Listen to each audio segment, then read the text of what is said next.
Hey everybody, Michael Geddes here. It is Friday, October 14th, and I want to go through a lot of comic books that I got off Craigslist off a fella today who was cleaning out his closet and found these. It's a very small collection. It's kind of lower grade mostly. There's one that's actually in better grade. I'll show you that in a minute. And there's a couple Bronze Age too, but this kind of looks like, I don't know, the collection's very, looks like it's just pieced together. Like, yeah, I tried reading that comic and I liked it, so, maybe I'll try a little bit of this next time. Or, I like that, so I'll buy it again. Collections, sometimes whenever I buy them, they just kind of bewilder me about what the thought process was, because, my collections are always very linear. Like, I am a big X-Men comic collector. If you're used to watching this channel,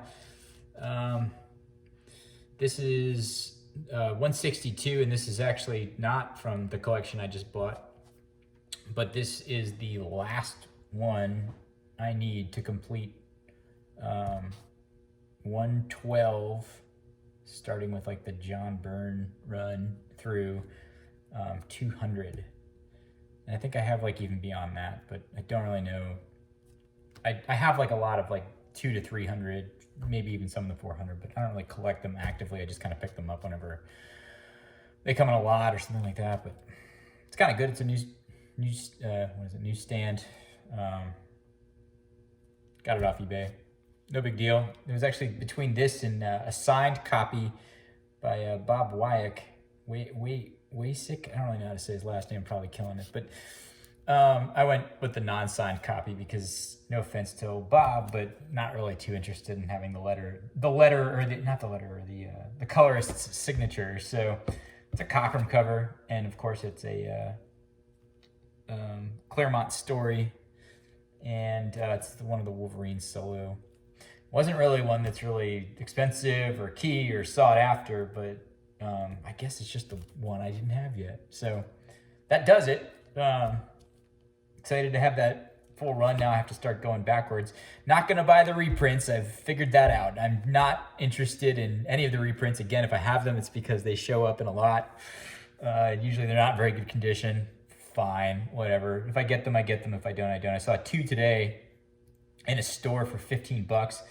And, I don't care about reprints. I care about them to read, but if I already have them, then I don't want the reprints to have a full collection. So if I never own after, X-Men 67 through 93, I don't care.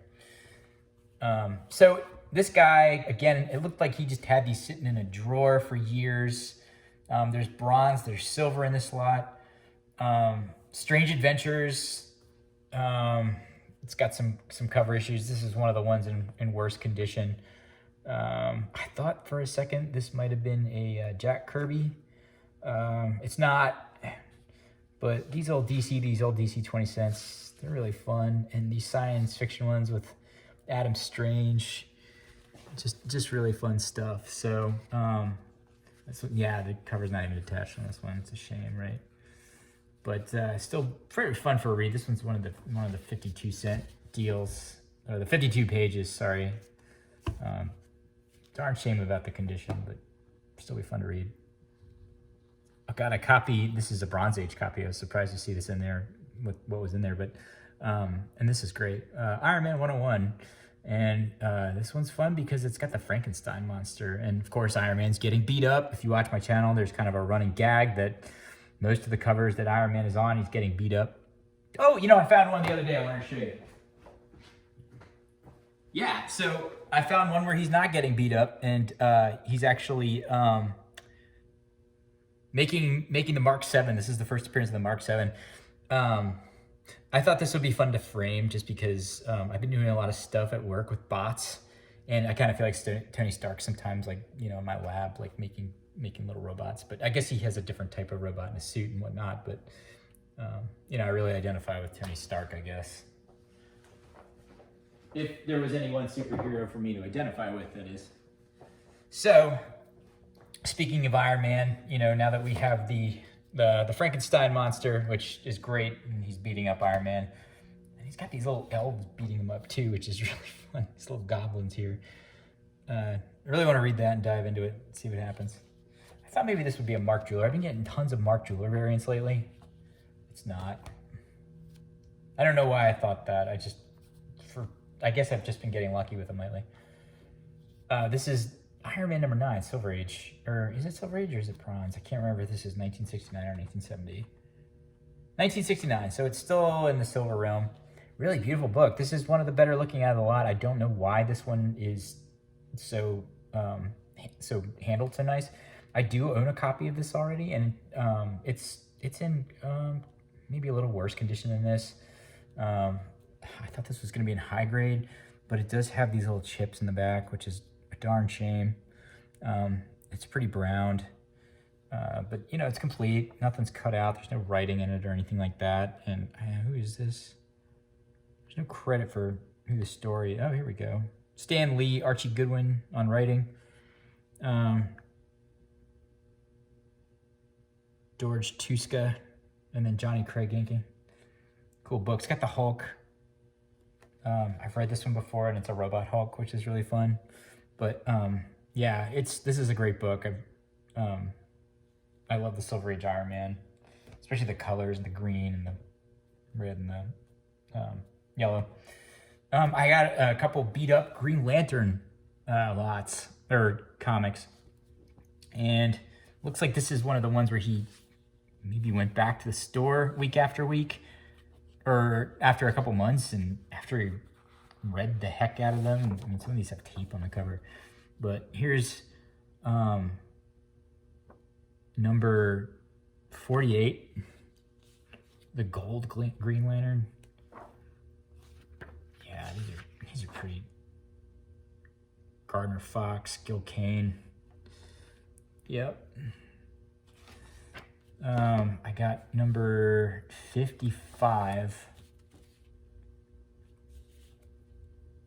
Probably same folks. Yeah. Oh, this is John Broome and Gil Kane. I've owned all these before at some point. And sold them. And then number 65. And this one's taped. This one's in terrible condition. Mike Sekowsky and Joe Gilia. I don't know either one of those. Oh, Gardner Fox. Okay. And then the two that kind of like drew me into going and buying this lot. Amazing Spider-Man 85. Nothing too key about this. It's in okay condition. A little wear on the spine.